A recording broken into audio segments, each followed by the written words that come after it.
no, no si es cierto o no, ¿verdad? En la práctica, porque para eso hay otras leyes que pueden demostrarlo. Y gracias a eso somos capaces de arribar a conclusiones compartidas, en que no importa quién elabore un argumento, sino que este sea válido para todos. Como dicen, ¿verdad? Pensar con lógica, trabajar con lógica. Es un poco abstracto ese concepto. Siempre ha sido un poco abstracto para todos, no solo para ustedes, sino para todos, sobre todo para quienes lo ven por primera vez, ¿verdad? Pero estas palabras, estos conceptos que estoy recordando, porque estamos recordando algunos conocimientos de lógica, eh, no estamos viendo un curso de lógica, sino solo lo estamos recordando como una de las ciencias auxiliares de la filosofía. Y vamos a ver después en la parte final, cómo es que la lógica ha tenido cierto protagonismo, ¿verdad? En, sobre todo en la teoría general del derecho. Entonces, la lógica tiene principios lógicos supremos, como ustedes pueden leer aquí. Principios lógicos supremos, son supremos. Hay otros, pero estos son supremos. Entonces, son todos ¿cuáles son esos principios lógicos supremos? En primer lugar está el principio de identidad. En segundo lugar, el de no contradicción. En tercer lugar, el de tercero excluido, que le tocó el tercero excluido, que fue introducido por Aristóteles y dice, y el principio de razón suficiente, que fue introducido por Leibniz, ¿verdad? El filósofo alemán. Entonces, todos nuestros razonamientos están fundados en esos principios y son elementos ontológicos, son verdaderas leyes del pensamiento humano. Y uno de los primeros es la identidad. Aquí lo tenemos, principio de identidad. ¿Qué es la identidad, jóvenes? Pues es la esencia de cada cosa o de cada fenómeno. Nosotros, los seres humanos, pues tenemos nuestra identidad, que es lo que nos identifica frente a todo lo demás. Y eso nos hace únicos, ¿verdad? No hay dos iguales. Entonces, todo cuanto existe es único y diferente a los demás, porque aun cuando fueran muy parecidos, de todas maneras hay una serie de elementos distintos. Son dos cuerpos, son dos figuras diferentes. Entonces, es el principio de identidad. Una cosa es lo que es, ¿verdad? Es diferente a los demás. El principio de no contradicción. Una cosa no puede ser y no ser al mismo tiempo y en las mismas condiciones. Por ejemplo, algunas costumbres del feudalismo eh, probablemente en ese momento eran verdaderas, ¿verdad? Pero cuando se pasa a la otra formación económica social que es el capitalismo, subsiste el fenómeno, pero ya no significa lo mismo, porque no está en las mismas condiciones. Por ejemplo, el trabajador en el feudalismo es el siervo de la gleba y recibe dinero o no recibe por su trabajo. No, no recibe. Al contrario, él es el que tiene que dotar al soberano de granos, de comida, de su propia cosecha y además tiene que pagar impuestos y no recibe ninguna remuneración por su trabajo. En el capitalismo, ¿hay trabajo o no?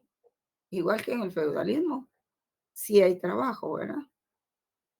Pero no es lo mismo, porque está viviéndose en una etapa de tiempo diferente, una etapa histórica distinta, en que ya no es el siervo, el trabajador, el que va a darle insumos al tributos y todo al señor feudal, sino que ya no hay señor feudal, pues, sino que lo que hay son fábricas y grandes productores y finqueros y todo, que remuneran al revés remuneran al trabajador. Sin embargo, el trabajo sí se mantiene en una y otra, en uno y otro modo de producción. Siempre hay trabajadores, pero por eso dice, una cosa no puede ser y no ser al mismo tiempo y en las mismas condiciones, ¿verdad?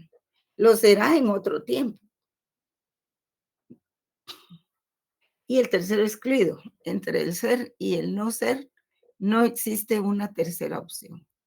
Como decía Hamlet, to be or not to be, ser o no ser. ¿Estás en una posición política o no lo estás? ¿Eres o no eres? ¿Verdad? No hay una tercera opción ecléctica, ¿verdad? O algo así, que siempre las ciencias jurídicas la consideran. Y la razón suficiente, ¿verdad? Que apoya Leibniz,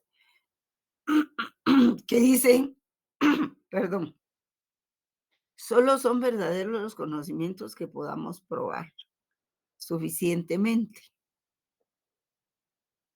Y eso será posible si se apoyan en conocimientos anteriores reconocidos de antemano como verdaderos, ¿verdad? Entonces, la razón para que exista el derecho, pues es una razón suficiente, porque hay cantidad de antecedentes que así lo afirman, ¿verdad? Entonces, esos son los principios lógicos supremos.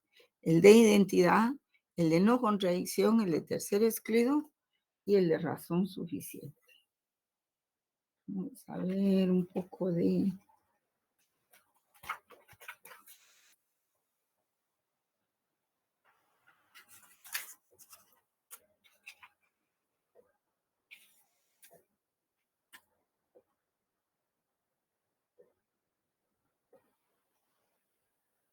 Hay que tener también presente, y eso no lo hemos visto, lo de la diferencia entre filosofía y ciencia, ¿verdad? Pues que la filosofía es crítica, ¿verdad? También la ciencia lo es, y mucho más que la filosofía. Es lo que la ciencia también es antidogmática, ¿verdad?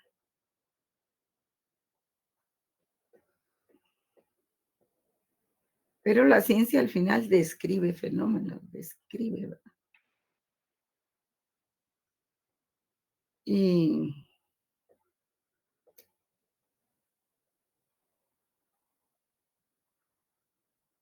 vamos a verlo después. Bueno, entonces, vamos a pasar a lógica lingüística. La lógica lingüística, pues, ustedes la vieron más o menos en el curso de comunicación y lenguaje, me parece que en el primer año. Y es ahí donde, pues, se explican todas las categorías de la lógica lingüística y por qué tiene importancia dentro del derecho. Y tiene importancia precisamente porque cuando se arman las discusiones entre filosofía del derecho y teoría general del derecho, el problema es que en la teoría general del derecho se le da mucha importancia a la lógica lingüística, o sea, a la lingüística jurídica. Y por eso es también una rama de la filosofía que hay que verla, ¿verdad? Porque enseña a razonar correctamente, no se encarga de mostrar que una afirmación sea cierta o no. Lo mismo que decíamos en lógica. Y en el ámbito de las ciencias jurídicas se relaciona con las tres dimensiones del derecho, que es la sintáctica, que es en la forma como están elaboradas las oraciones, las proposiciones, ¿verdad? Para que sean válidas o no. La semántica, que es el significado de las palabras, y la pragmática, que es la práctica de la semántica, ¿verdad? De la lingüística. La palabra lo dice. Pero sí hay tratados, yo he leído tratados enormes acerca de la pragmática lingüística. También está aquí lo que la otra de las ciencias, vean el programa Jóvenes constantemente para que vean cuáles temas hemos agotado. Está la semiosis o semiología, ¿verdad? Que consiste en la producción de signos o la forma en que estos operan para producir significados. Por ejemplo, esa frase just, que es con J o a veces empieza con I, es un símbolo, tiene su significado y significa derecho. Pero yo no sé si esa palabra viene de latín o de dónde. Creo que nunca se ha determinado de dónde llegó la palabra jus. Y porque si ustedes la ponen como jus natural, entonces quiere decir derecho natural, ¿verdad? O jus positivismo. Esos son signos que corresponde estudiar a la semiología. La semiosis es el proceso de asociación de signos en la producción de la significación interpretativa, Charles Morris. La semiótica es una vertiente de la lógica porque todos los contenidos mentales son signos y todos los procesos mentales son procesos de semiosis.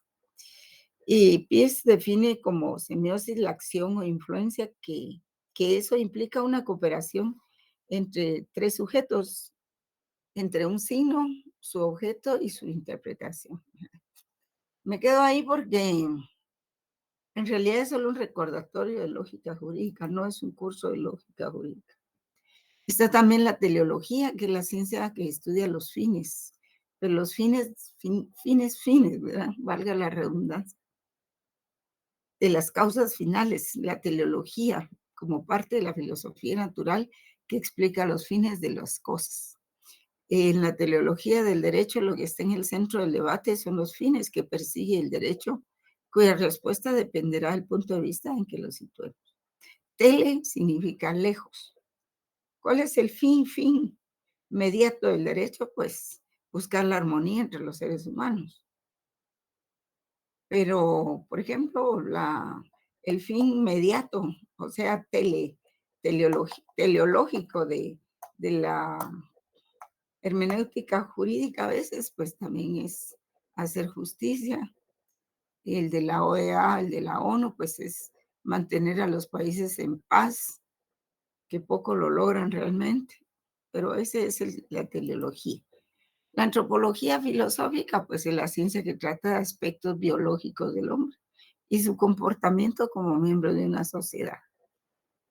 Y ese estudio puede versar desde la que existió la humanidad en la Tierra o puede versar solamente desde que uno es pequeño, ¿verdad? Que uno es bebé, después llega a los 2, 3 años donde ya puede hablar y comer solo, a los 7 años donde ya tiene razonamiento y puede emitir opiniones o peticiones, a los 12 años cuando ya puede emitir juicios de valor, a los 15 cuando se es un adolescente, ¿verdad?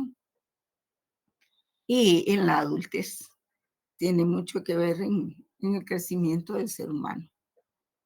Y la antropología es la exposición sistemática de los conocimientos que se tienen acerca del hombre. Cómo vivió, por ejemplo, en las en la historia, ¿verdad? Cómo se originó el hombre, cómo vivió, cómo se comunicó. Yo siempre he pensado que sobre la existencia del hombre, pues no hay muchas dudas, pero me pregunto, ¿cómo fue que la mujer sobrevivió? Porque la mujer siempre ha sido objeto de tratos pues grotescos y todo eso, de apartarla, de marginamiento y de todo eso. En todas las nacionalidades y en todos los países y en todas las épocas históricas.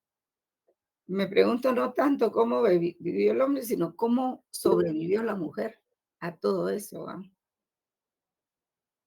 Es realmente increíble y todavía sobrevive. Sí, es que usted quería Sí, en comentar. relación a su pregunta, que francamente sí es una muy buena pregunta, porque todavía hoy por hoy es complicado para las mujeres en muchos sentidos, Sí, porque trabajamos fuera de casa, somos responsables de los niños, Ajá. de alimentarlos a los niños y al papá de los niños.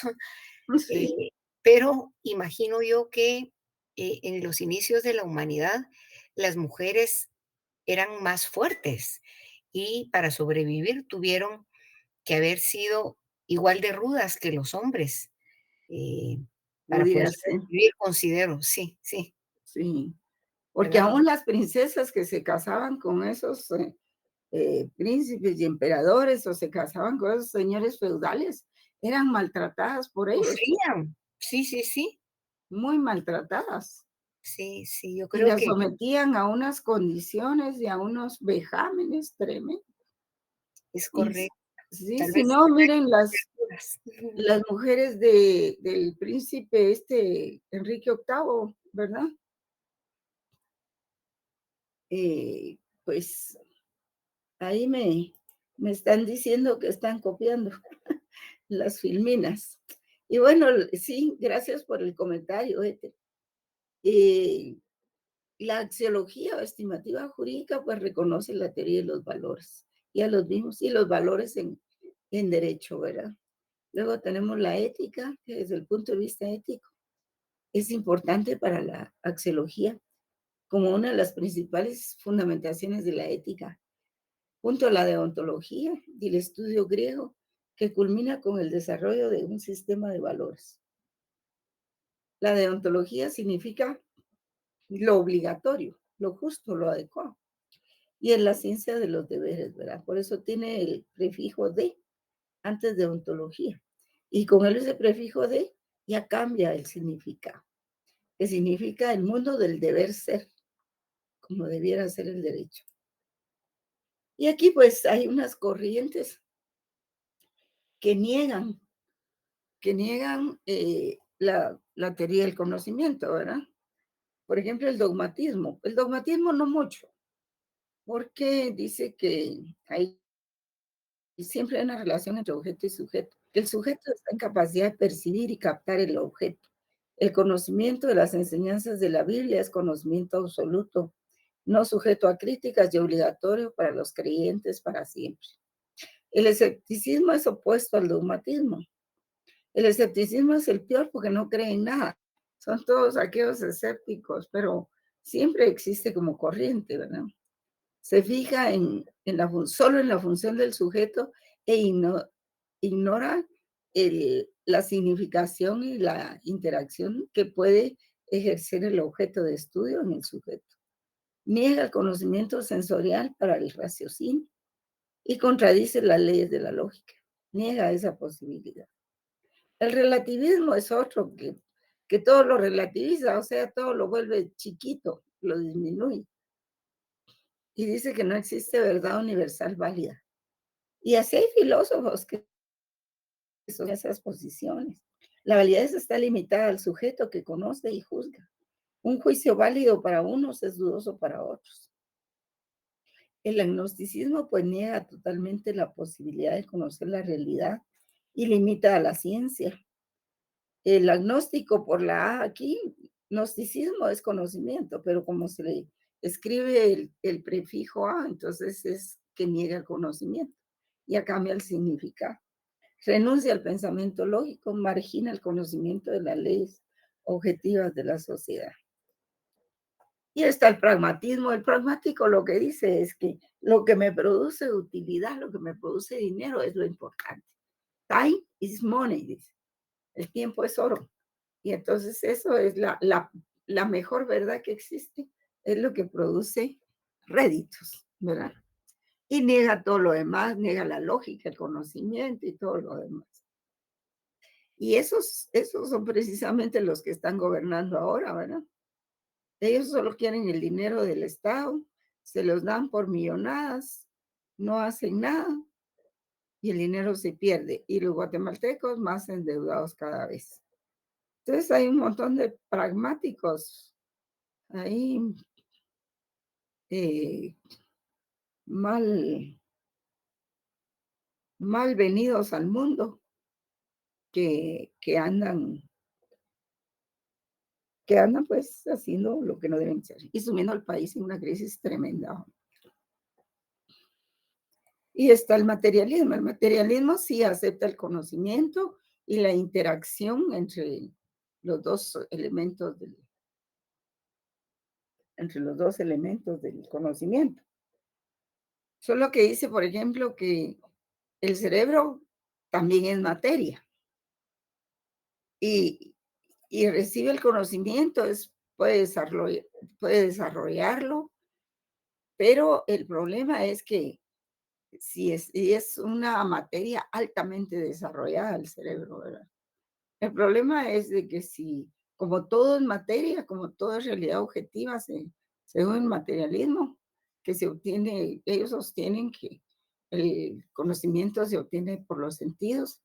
Entonces lo que dicen es que si me cortan la cabeza, si no tengo cerebro, pues no habrá conocimiento. Se van a una conclusión extrema, ¿verdad? Entonces, eso lo hacen para afirmar que todo es materia, aún el cerebro. Y el positivismo que asume una posición neutral entre idealismo y materialismo, dice que el objetivo de la ciencia es la descripción estricta de los hechos suministrados por la sensación. Ellos se van por lo escrito. ¿Ah? Bueno, y aquí llegamos a la última, los, los, la filosofía del derecho y conceptos afines, ¿verdad? Aquí vamos a ver un par de cosas ahí, que pues esta es la parte más, quizá la parte más prolongada de la clase de hoy, pero tenemos tiempo. Se hacen algunas explicaciones acerca de lo que es filosofía, ¿verdad? Y bueno, otro día vamos a ver las diferencias entre ciencia y filosofía, pero esas diferencias ustedes también las tienen en el libro del doctor Máximo Pacheco. Están ahí las diferencias entre ciencia y filosofía y vale la pena que las lean. Les sugiero que empiecen a leer ya, jóvenes, porque si ustedes no, ahorita no crean que el último día antes del examen van a poder aprenderse todo, ¿verdad? Entonces,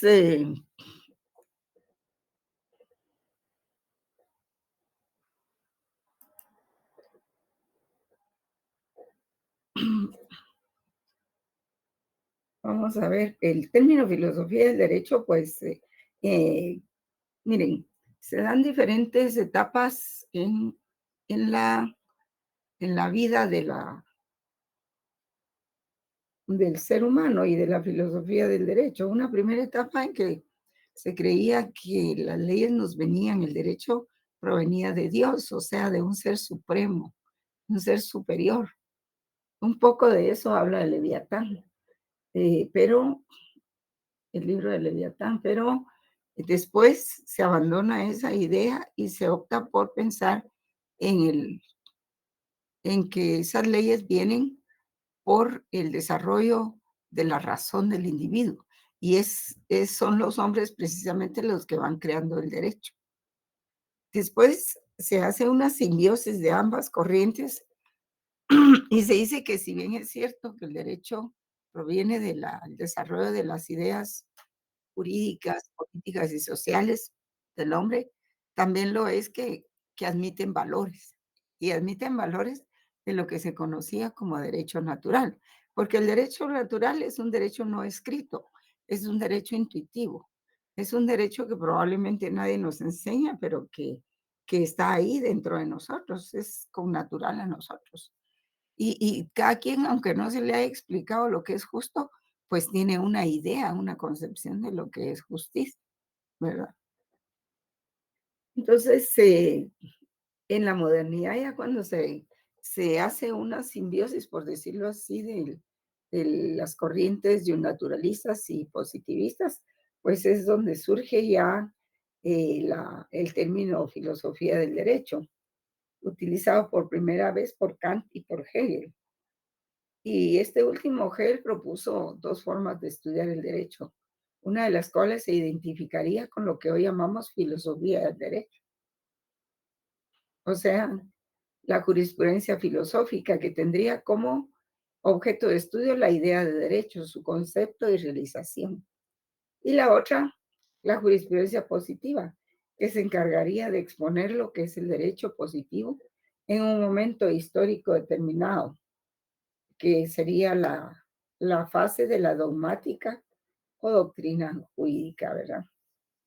Pero no obstante todo eso, se cree que la filosofía del derecho como concepto, como categoría, se inicia en Grecia, a partir del pensamiento de la gente más adelantada sobre ideas sobre la justicia, la política, la moralidad de las acciones humanas y su relación con la naturaleza. En la época medieval y moderna se acuñó la idea del derecho, el derecho natural. Y en el siglo XIX se consolidó la idea del derecho positivo como sinónimo de derecho válido hasta la primera semana del siglo XX, en la que se resuelve la idea originaria del derecho justo, en la que se vuelve a considerar la relación del derecho y la moral. Eh, entonces, por ejemplo, en el libro que ustedes tienen que no es todo el libro realmente tiene como más de 1000 páginas, pero yo solo les trasladé la parte más inicial sobre filosofía del derecho. Entonces, en ese libro dice que existe la filosofía como ciencia general, que es la filosofía teórica o teorética, y existe la filosofía del derecho como la filosofía aplicada. Pero hay otros autores que no lo consideran así, porque así es la filosofía, ¿verdad? Y dicen que no es correcto decir que la filosofía del derecho es una filosofía aplicada, porque no puede ser un discurso derivado de otro discurso filosófico o de una doctrina mucho más general de la que toman prestadas sus tesis y conceptos básicos. Tampoco es aceptable que la filosofía del derecho deba tener en cuenta única y exclusivamente la práctica jurídica concreta, ¿verdad? Desconectándose de las diversas corrientes y enfoques filosóficos. Entonces les hago ver esto, les muestro esto porque es importante que ustedes aprecien toda la lluvia de ideas y opiniones que hay en la filosofía. Y toda filosofía del derecho pues está condicionada por las interpretaciones previas que sobre el fenómeno jurídico se hacen en la práctica y experiencia concreta que surge en un contexto histórico determinado. El filósofo del derecho no limita su actividad a extraer de una filosofía más general las nociones, términos y problemas para elaborar sus razonamientos. Es evidente que no se puede hacer filosofía del derecho desligada de una tradición de pensamiento, pero también es claro que toda filosofía responde a problemas que surgen de un concepto histórico, político y social determinado, lo que permite afirmar que los problemas filosóficos jurídicos no vienen impuestos únicamente por una filosofía o doctrina dominante, sino también por la experiencia concreta del derecho tal y como se crea y es aplicado en la comunidad en la que se haya inmerso el jurista y el filósofo del derecho. En consecuencia, toda filosofía del derecho está condicionada por la precomprensión de lo jurídico y por una anticipación de sentido en relación con la idea de lo que es el derecho. Pero a su vez la precomprensión de lo jurídico está influenciada por el análisis filosófico, de suerte que todo jurista teórico o práctico se encuentra orientada por una filosofía del derecho, aunque en ocasiones la ignore. Y todo filósofo del derecho parte de una precomprensión de la realidad del derecho que surge de su práctica específica. Sí, algunos abogados lo que hacen es que para ellos solo existe la ley y son, pero rabiosamente positivistas, ¿verdad? Y que fuera de la ley no hay nada más allá. Entonces uno les pregunta, ¿y la justicia? No, pues es que la justicia es relativa y que no sé qué empiezan a decir, ¿verdad? Y hay otros abogados que son más constitucionalistas y que creen en el derecho natural, que creen en la justicia, porque la justicia es un valor del derecho natural. Y como les digo, probablemente nadie nos lo ha enseñado, pero nosotros tenemos una precondición, o sea, una definición en nuestro ser, en nuestra cabeza, de lo que es justicia. Hasta los bebés la tienen cuando se ponen a jugar dos bebés y uno le quita su juguete al otro, ¿qué hace este? Pelea por su juguete y son chiquitos. Y pelea porque considera que le han quitado algo que es suyo y que eso a la larga, pues va a ser posteriormente una injusticia, ¿verdad? Y nadie le enseñó a ese bebé lo que es justicia. Entonces hay muchos conceptos afines, ¿verdad? Relacionados con la filosofía del derecho que son usados por los filósofos, abogados y teóricos para referirse a sus tesis y argumentos filosóficos sobre el derecho y los problemas que se derivan de su análisis. Por ejemplo, tenemos teoría del derecho o teoría jurídica, teoría general del derecho o teoría fundamental del derecho, teoría social del derecho y dogmática jurídica, que es la ciencia jurídica o ciencia dogmática del derecho. Entonces, todos esos conceptos, esos temas se van utilizando a lo largo de los estudios. Y lo cierto es que estos conceptos surgieron en periodos históricos particulares para resolver problemas filosóficos básicos, estructurales, sectoriales o contextuales de la filosofía del derecho. Por ejemplo, en la teoría del derecho hay quienes distinguen entre filosofía del derecho en sentido estricto y la filosofía del derecho en sentido amplio, o entre filosofía del derecho como disciplina que se limita al estudio de los valores jurídicos y la teoría del derecho que se ocupa de los problemas del derecho positivo. También hay quienes consideran que esta sustitución es inadmisible en la medida en que la teoría del derecho constituiría una forma o parte de la filosofía del derecho.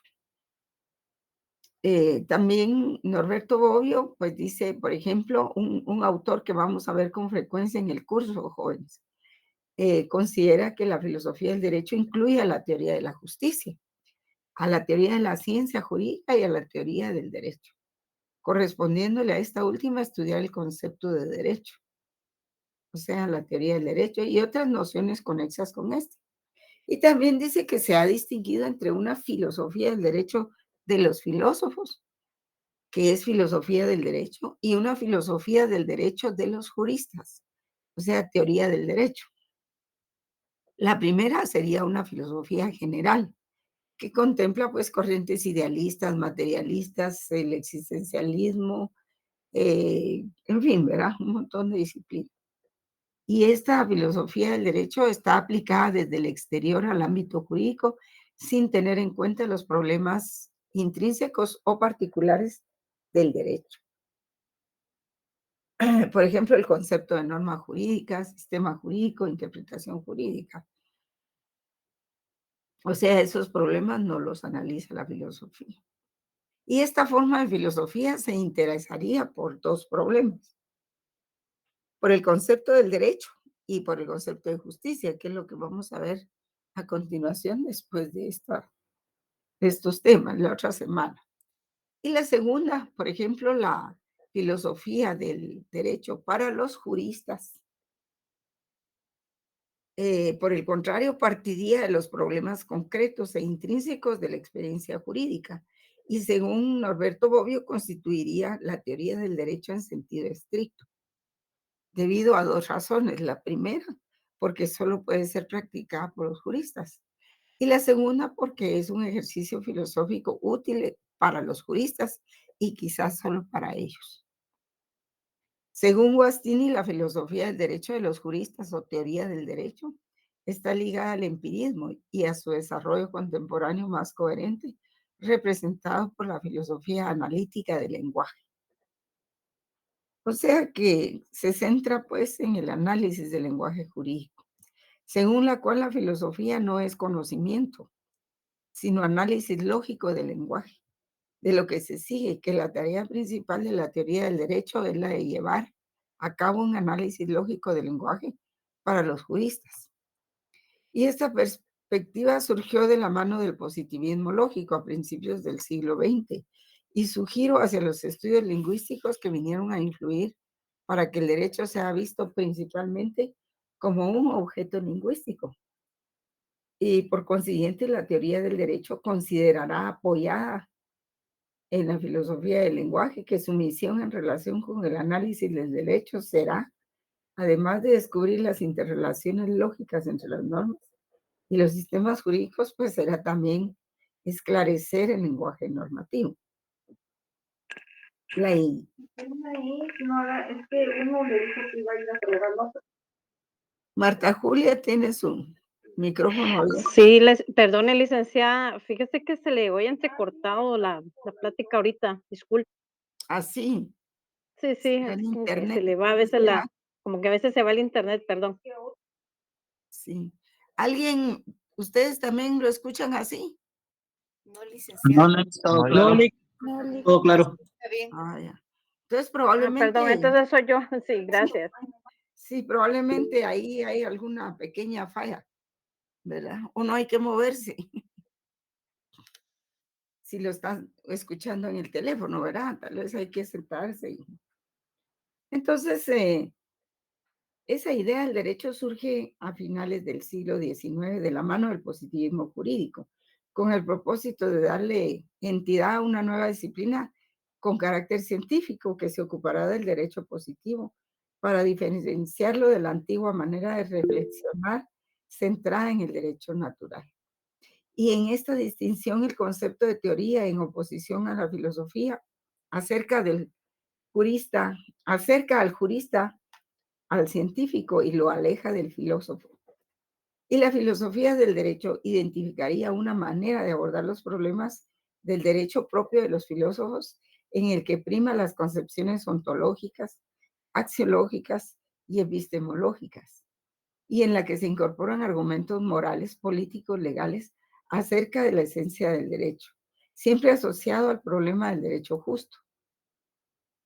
Y eso es lo que se conoce como filosofía del derecho, ¿verdad? Por su parte, la teoría del derecho identificaría una manera de abordar los problemas propios de los juristas en la que priman los problemas concretos de la práctica judicial. Fíjense ustedes la diferencia. Por eso es que a veces algunos creen que están hablando de filosofía del derecho y de lo que están hablando es de la teoría del derecho, ¿verdad? Que no es lo mismo. Porque tienen práctica judicial, por ejemplo, y no es lo mismo. Entonces, lo que es incuestionable es que a partir del siglo XIX, lo que se estudia como filosofía del derecho en los cursos de pregrado, que son los cursos en donde están ustedes en este momento, y posgrado, es la filosofía o la teoría del derecho que han desarrollado juristas y abogados, pero de manera alguna están estudiando filosofía del derecho. Y eso ha impactado, jóvenes, ha impactado en los pensa de de las carreras de derecho, especialmente en, en San Carlos. Pero San Carlos fue la última en, digamos, en abandonar las teorías, las ciencias sociales, porque la facultad se llama de ciencias jurídicas y sociales. Entonces quiere decir que el 50% eran ciencias jurídicas y el otro 50% eran ciencias sociales, que son tan formativas, que ilustran al estudiante, que le tocan la fibra, que los hacen sensibles, educados y, y digamos, personas con las que se puede hablar. Pero como los pensa estudios por esas corrientes han tenido la tendencia a suspender, al mutilar, por decir así, y esto no es de esta administración, ¿verdad? Esto es de unas 3 o 4 administraciones antes. Entonces han mutilado las ciencias sociales que le daban ilustración al estudiante y se han dedicado a enseñar el derecho con los códigos y han hecho un abogado, pues así, rudo, ¿verdad? Rudo, tajante, personas con muy poca cultura. Y porque han cambiado los cursos. Por ejemplo, han quitado le han cercenado filosofía que reciben ustedes en el segundo o primer semestre, les cercenaron el 50% de los temas que tenían. Yo soy testigo de eso y protesté mucho por eso también. Pero como las corrientes iban así, no, enseñémosles más derecho a los muchachos. Entonces, ¿qué han hecho de los abogados? Repetidores de los códigos, ¿verdad? Ya no diría yo artesanos del derecho, mecánicos del derecho, pues, sin ninguna ilustración, sin cultura. Yo he oído palabrotas ahí en la facultad cuando estábamos en clases presenciales y no eran del honorable, ¿verdad? Por supuesto. No eran de hombres, eran de patojas que ya casi se graduaban. Una vulgaridad intensa, pues. Entonces digo yo, este tipo de personas van a llegar a ser abogados. ¿Cómo irán a tratar a sus clientes? Y ahora tenemos el resultado de eso, de abogados y abogadas que se graduaron en ese esquema y que solo tal vez conocen de derecho, tal vez no, pero que no tienen ninguna cultura ni ninguna formación universitaria. Y ahí los vemos. Y miren ustedes, se prestan a dar dictámenes de cualquier cosa que les pidan. No tienen criterio. Ellos son solo obedientes, no son deliberantes. Y creen que lo que están haciendo está bien, pues. Entonces es gente que realmente deja mucho que desear. Pero tiene mucho que ver eso, la falta de cursos de formación en las facultades de derecho. O sea, de que el abogado que solo sabe de leyes, ni de leyes sabe, pues, como decía Gregorio Marañón. Entonces no hay cultura, no hay formación, no hay desarrollo espiritual del, del estudiante. Cuando yo estudiaba, habían 2 cursos nada más de notariado, uno teórico y otro práctico. Y díganme ustedes si no salieron buenos notarios de esa época. Claro que sí, porque eso consistía en el estudiante. Pero ahora se enfrenta uno con un montón de estudiantes que casi son, muchos son muy agresivos, pues, agresivos. Y no respetan al profesor y andan ahí pidiendo ayuda, como que esto fuera una institución de un asilo o qué, ¿verdad? Entonces, el asunto es de que han endurecido, lo han vuelto rudo al estudiante. O si ya era rudo, pues no lo suavizaron. Y prefieren poner 2 cursos más de notariado que 2 cursos de sociología o de filosofía. Y entonces miren lo que tenemos ahora en el gobierno, miren todos esos asesores, todos esos muchachos que trabajan en el MP, los que trabajan en el organismo judicial. Pues, es raro el que no es corrupto, es muy raro. Y todo se maneja así, pues. Y esas son las consecuencias que tenemos de esos cambios negativos en los pensa de estudios. También hay otros factores, ¿verdad? No solo eso. Porque como les decía la vez pasada, pues hay muchos que llevan un comportamiento delictivo y encuentran en el derecho el camino ideal para desarrollar sus defectos, ¿verdad? Como los hay muy buenos estudiantes, ¿verdad? Uno nunca puede generalizar. Pero entre las compañeras, las abogadas se han vuelto, pero tremendas. Muchas de ellas se gradúan y se transforman completamente, ¿verdad? No solo físicamente, sino en su comportamiento. Entonces espero que mis estudiantes no les pase eso. Espero personas civilizadas y no gente prepotente, ¿verdad? Entonces tenemos que la teoría general del derecho pues surge en la segunda mitad del siglo XIX, influida por la idea generalizada de ciencia propuesta por el positivismo jurídico. Licenciada, Y ella vendría, ¿sí? disculpe que le interrumpa. Solamente le quería preguntar si en este momento nos está pasando la presentación. No, no, ya Muy bien. terminamos, ya terminamos Gracias. para servirles algo. Sí. pues espero que sean las compañeras que no se comporten así, ¿verdad? Que se comporten como damas. Y da vergüenza realmente ir a una institución y que sean tan vulgares y tan groseras y tan prepotentes. Pero eso es lo que ha creado la universidad y también las privadas, pues, porque en las privadas ahí sí que time is money, ahí sí esto es sórdido, ¿verdad?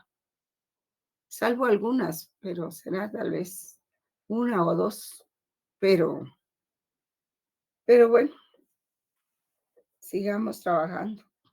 Entonces, la teoría general del derecho vendría a desplazar a la filosofía del derecho, que debía limitarse a estudiar y discutir los problemas del derecho natural. Fíjense cómo la teoría general del derecho por los juristas viene a desplazar a la filosofía del derecho. Y ella vendría, y por eso hace rudos a los abogados, ella vendría a desplazar a la filosofía del derecho que debía limitarse a estudiar y discutir los problemas del derecho natural y no los relativos al derecho positivo y a la ciencia jurídica, doctrina o dogmática, que se convertía en técnica de aplicación del derecho o tecnología jurídica. Entonces muchos están discutiendo y creen que están hablando de filosofía y que sí están hablando de técnica jurídica, ¿verdad? Según Guastini, que es un jurista, ¿verdad? La teoría del derecho como teoría general puede entenderse en tres sentidos, dice. En un sentido fuerte, como teoría universal que pretende hallar los conceptos y categorías que permitan describir cualquier sistema jurídico en su presente, pasado o futuro. En un segundo sentido débil, la teoría del derecho sería general, pero en cuanto trata de hallar los conceptos y categorías comunes a una serie específica de ordenamientos y finalmente en sentido debilísimo. La teoría del derecho es general por cuanto analiza y estudia elementos y conceptos comunes a los diversos sectores del ordenamiento. Hoy en día la teoría general del derecho se proyecta como una forma de filosofía o teoría del derecho, que se interesa por el examen de los aspectos lógicos sintácticos del derecho o lógico-formales del lenguaje jurídico. Su objetivo es entonces el de realizar un análisis formal del derecho, el que es concebido como un sistema de normas positivas regidas por relaciones formales de un ordenamiento del sistema jurídico y su objeto de estudio son las normas positivas, los conceptos jurídicos fundamentales y los sistemas jurídicos positivos. Para llevar a cabo este cometido se apoyan las herramientas principales eh, que vienen dadas por la lógica, pero de manera alguna eso sería filosofía del derecho. Entonces, cuando hay discusiones, ¿verdad? No sé si pues se ha distinguido que existe una filosofía del derecho para los filósofos. Eso ya se los expliqué o no. Y una filosofía del derecho para los juristas. O no se los he explicado, jóvenes. No, licenciada. Ya. Entonces, dado esta realidad, ¿verdad? Se ha distinguido entre una filosofía del derecho de los filósofos y una filosofía del derecho de los juristas. Pero la de los filósofos se llama filosofía del derecho y responde a ese nombre. En cambio, la otra filosofía del derecho de los juristas, o sea, de los que ejercen como jueces y, y que estudian el derecho también, entonces es diferente. La primera sería una filosofía general que contempla el idealismo, el materialismo, el existencialismo, los valores, en fin, etcétera, que sería la filosofía del derecho que venimos trabajando, aplicada desde el exterior al ámbito jurídico sin tener en cuenta los problemas intrínsecos o particulares del derecho, el concepto de norma jurídica, de sistema jurídico e interpretación jurídica. Y esta forma de filosofía se interesaría por dos problemas, por el concepto de derecho y el concepto de justicia. Y la segunda filosofía del derecho para los juristas, por el contrario, partiría de los problemas concretos e intrínsecos de la experiencia jurídica. y según Norberto Bobbio, o sea, de la práctica judicial, ¿verdad? Constituiría la teoría del derecho en sentido estricto, debido a dos razones. La primera, porque solo puede ser practicada por los juristas, y la segunda, porque es un ejercicio filosófico útil para los juristas y quizá solo para ellos. Según Guastini, la filosofía del derecho de los juristas o teoría del derecho, que prácticamente no es filosofía lo que ellos están hablando, sino que hablan de la teoría del derecho. Está ligada al empirismo y a su desarrollo contemporáneo, representado por la filosofía analítica del lenguaje, según la cual la filosofía no es conocimiento, sino análisis lógico del lenguaje. De lo que sigue que la tarea principal de la teoría del derecho es la de llevar a cabo un análisis lógico del lenguaje de los juristas. Y esta perspectiva surgió de la mano del positivismo lógico a principios del siglo XX y en su giro hacia los estudios lingüísticos que vinieron a influir que el derecho sea visto principalmente como un objeto lingüístico. Por consiguiente, la teoría del derecho se considerará apoyada en la filosofía del lenguaje, que su misión en relación con el análisis del derecho será, además de descubrir las interrelaciones lógicas entre normas y sistemas jurídicos, será esclarecer y clarificar el lenguaje normativo. Entonces ven ustedes la diferencia, ¿verdad? Esa filosofía del derecho de los juristas, pues es la que se practica y la que se cree que es filosofía del derecho, pero no lo es. Entonces, la idea de una teoría del derecho surge a finales del siglo XIX de la mano del positivismo jurídico, con el propósito de darle entidad a una nueva disciplina con carácter científico que se ocupara del derecho positivo para diferenciarlo de la antigua manera de reflexionar centrada en el derecho natural. O sea, cobra importancia lo positivo y se empiezan a emitir leyes y leyes y leyes. Entonces llega un momento en que dice Norberto Bobbio, bueno, entonces estamos en un gobierno de leyes o en un gobierno de hombres, así pregunta él, porque se abusa de la emisión de leyes, ¿no? Se cree que todo se va a arreglar con una ley. Y la filosofía del derecho, pues identificaría una manera de abordar los problemas del derecho propio de los filósofos en el que prima las concepciones ontológicas, axiológicas y epistemológicas, y en la que se incorporan argumentos morales, políticos y legales de legitimidad de la esencia del derecho, siempre asociado al problema del derecho justo. Y por su parte, la teoría del derecho identificaría una manera de abordar los problemas propios de los juristas en los que priman los problemas concretos de la práctica judicial. Lo que es incuestionable es que a partir del siglo XIX, lo que se estudia como filosofía del derecho en los cursos de pregrado, como están ustedes, y los de posgrado, es la filosofía o la teoría del derecho que han desarrollado juristas y abogados. Y entonces lo que han hecho de ustedes son mecánicos del derecho, ¿verdad? Pero no, para nada les han dado filosofía, que la han arrinconado a un solo curso, ¿verdad? Y lo que hacen también es de que las relegan a maestrías o a doctorados la filosofía del derecho.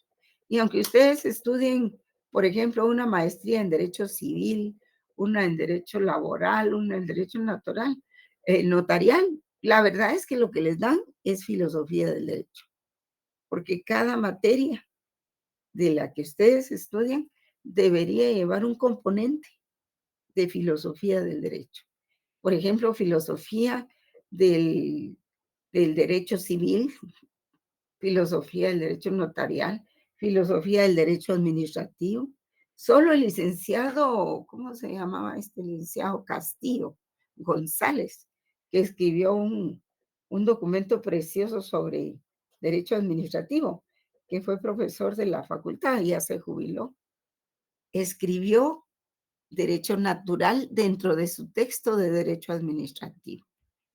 Y realmente todas las materias deberían de contemplar un componente filosófico en en su materia, en derecho civil, en derecho penal, en procesal civil, en oratoria forense, en notariado, en laboral, en todas las materias. Pero no, eso se ha sugerido y por eso urge la reforma universitaria, ¿verdad? Para no estar, pues, dándole al pueblo ese tipo de abogados que han ido a causar mucho daño, ¿verdad? No digo que todos, pero sí en su buena mayoría. Que creen que con solo cambiarse el pantalón y la camisa por un traje, ya son abogados. O en el caso de las mujeres, ¿verdad? Pintarse y ya vestirse como con traje de sastre y todo, eso les va a dar la calidad de abogado. Están muy lejos y muy equivocados. Hay que estudiar mucho el derecho y el derecho nunca se termina de estudiar. Nunca, nunca. Bien, jóvenes, tampoco dice hay que confundirlo la filosofía del derecho con la teoría social del derecho, ¿verdad? Porque la teoría social del derecho se interesa por los estudios de derecho y sociedad, pero apoyada en las herramientas que le ofrecen los diversos mm, modelos de las ciencias sociales, sean estos de carácter cuantitativo o cualitativo. O sea, lo que les decía yo, ¿verdad? Recuperar las ciencias sociales. Y si no, cambiarle de nombre a la facultad y ponerle Facultad de Ciencias Jurídicas, nada más. Entonces ya sabe uno a qué van. Entonces la teoría social del derecho tiene su apogeo en la segunda mitad del siglo XX, ante el fracaso de los estudios positivistas y la imposibilidad de una vuelta de la filosofía del derecho, de base naturalista. Y esta puede estudiar el derecho como herramienta de control social o de dirección social, como un instrumento de opresión y dominación, como lo considera el marxismo, como un discurso estratégico de poder, como lo considera el francés Foucault, o un contradiscurso, como lo considera el feminismo, un subsistema dentro de otro sistema social, como lo considera Luhmann, o una pluralidad de sistemas jurídicos que interactúan.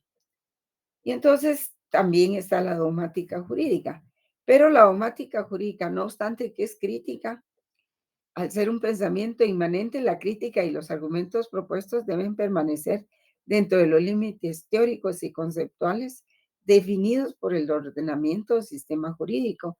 Como se observa, es imposible desde la dogmática jurídica plantear un cuestionamiento en relación con la justicia de una regla jurídica. Y esa valoración puede hacerse desde la reflexión filosófico-jurídica, y el jurista dogmático parte del derecho vigente y trata de interpretarlo y aplicarlo a casos concretos tal y como le da. Entonces, lo que pasa es que la filosofía del derecho con la ciencia jurídica dogmática jurídica, pues les permite introducir una primera diferencia. La actividad filosófica sobre el derecho tiene como nota esencial la trascendencia. O sea, ¿qué es trascender? Es ir más allá. La trascendencia al sistema jurídico normativo. La filosofía del derecho va más allá que un análisis del sistema jurídico normativo. La filosofía permite problematizarlo, reconceptualizarlo, incluyendo dentro de ello los límites y fundamentos de la ciencia jurídica. Y la filosofía del derecho se ocupa de una variedad de problemas en relación con el fenómeno jurídico, con la validez, la norma, la interpretación y también del concepto de dogmática o ciencia jurídica, en especial por sus procedimientos, su metodología, el estatuto epistemológico del saber que ésta produce y su modelo de racionalidad. Preguntarse por la ciencia jurídica es plantearse ya un problema filosófico. Por ello se afirma que la filosofía del derecho mantiene una relación dialéctica respecto de las limitaciones de la ciencia jurídica, pues esta última no puede explicarse por sí misma. Lo que está antes del comienzo, es decir, su racionalidad interna, sus supuestos básicos y fundamentos, sus nociones básicas, formales, etcétera, pero tampoco puede dar razones de sus valoraciones y finalidades. Esto es lo que está después. Y por eso dice que es imposible desde la dogmática jurídica, hacer un cuestionamiento sobre la justicia de la ley. ¿Por qué? Porque la dogmática jurídica solo estudia la norma. ¿Qué contiene la norma? Si la norma es válida o no la es.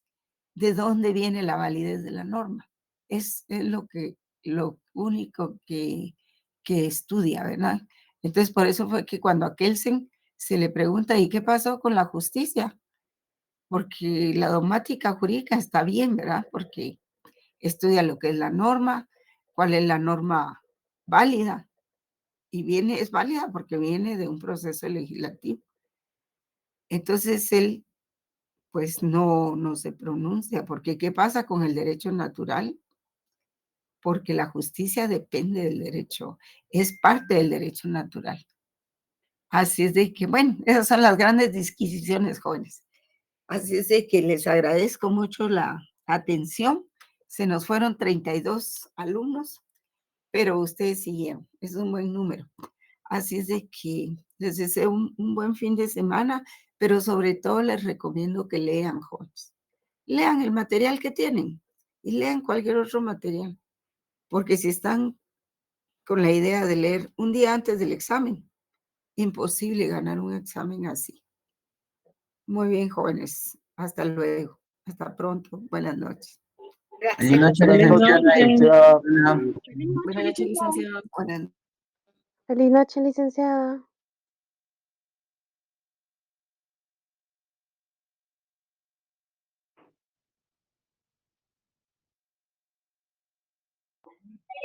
Feliz noche, licenciada.